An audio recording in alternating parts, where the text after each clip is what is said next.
St. John's Episcopal Church, Mount Pleasant, Tennessee, the final resting place for pioneering psychologist Susan Walton Gray. Good morning, dear friends. Good morning, Leo. Good morning, Val. Good morning, Carson. The Susan Gray School at Vanderbilt University. Today, we take it for granted. Kids age 5, 4, even younger, being taught in the classroom. It's called early childhood education. And forget what you've heard. It works. Study after study shows that the sooner a child begins learning, the better he or she does down the road. Everything in early childhood can be a learning opportunity, and we try to look for those teachable moments throughout the day. Here is a group on the first day. A few generations back, the whole idea of early childhood education was laughed at. But today, thanks to the work of Susan Gray, a Vanderbilt Peabody College psychologist, we now know that virtually all children can benefit, including those with disabilities. Who was Susan Gray? She was quiet. She was a presence. She was reserved. She was scary. She had a will made out of forged steel. It was in the early 1900s that Susan Gray's father, Daniel Roger Gray, and mother, Elizabeth Wolfenden Gray, moved next door to this family-owned blast furnace in rural Rockdale, Tennessee. Much of Uncle Jeff's steel output went into axles. The task was to make a stronger grade of steel using a process patented by Susan's soon-to-be rich uncle, Jeff Gray. He was a supplier to Henry Ford. Henry Ford is on the far right, and Uncle Jeff is in the middle. While Susan's Uncle Jeff was hanging out with auto industrialist Henry Ford, her father stayed home to run the blast furnace and raise a family. That's Susan at age 5. And age 7, around the time she had a dream about her mother. And when I woke up, I felt it like scratch your eyes out. And I kept telling myself, now that's not really so, you just dreamed. But the emotion was still there, and I remember it still. She was the middle child, born in 1913. Sister Virginia was the oldest. Brother Dan Jr., the youngest. All 3 children would do well in college. Aunt Sue and Aunt Virginia were valedictorians at Randolph-Macon, and Dad was valedictorian at the University of the South. In the mid-20s, the blast furnace was sold, and Susan and her family moved to this 232-acre farm in the nearby town of Mount Pleasant. Life had been good to the Gray family. A generation later, Susan Gray would find a way to pay it back. I found psychology rather interesting, and so I went up to Peabody and took a quarters of graduate work. She was a woman in a male-dominated field, and it was very male-dominated at this college, Peabody College, at that time. Susan Gray received her MA in psychology from Peabody College in 1939, her PhD in 1941, and in 1945 became the first woman to crash the stag party known as the Peabody Psychology Department.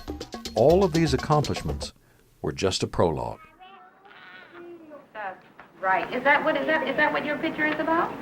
The 3 what? There. They were poor. They were black. Not only would they struggle in the classroom, tests of children up through 5th grade showed the longer they stayed in school, the worse they performed. And if you believed the conventional wisdom, there was nothing that could be done about it. Yeah, because people believe IQ is immutable, is unchangeable. Then, along came Susan Gray. She would call her study the Early Training Project, and it would begin in the home.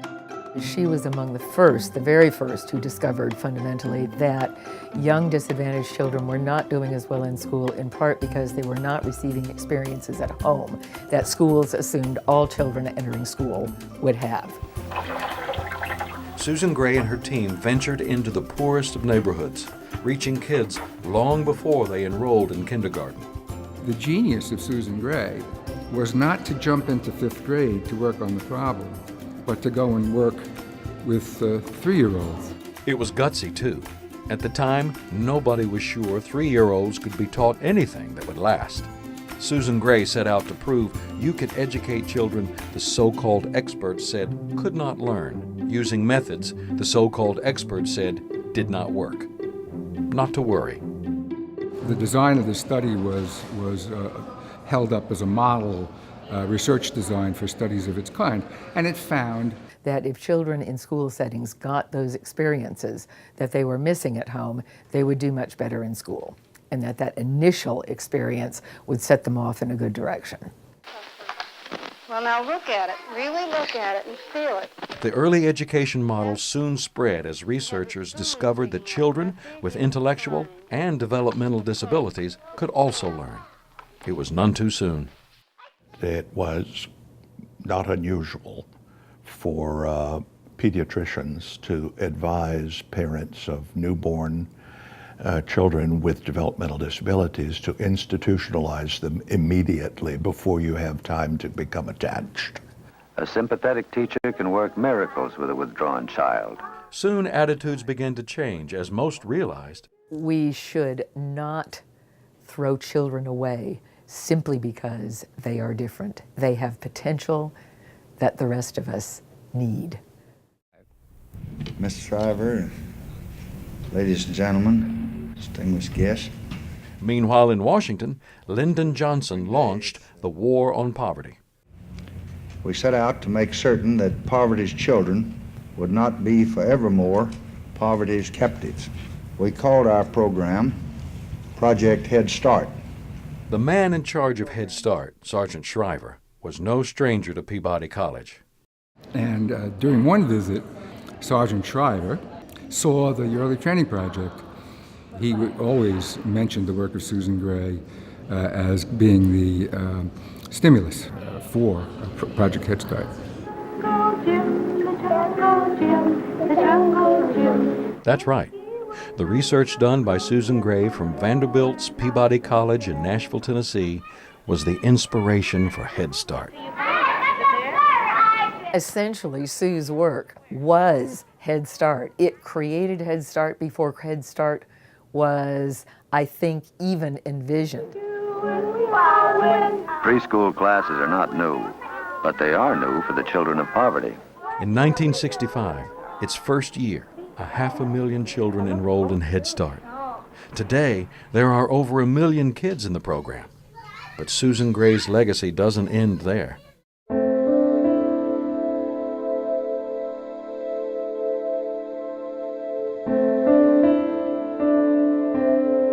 The Susan Gray School is an inclusive preschool program where children with and without disabilities learn together in the classrooms.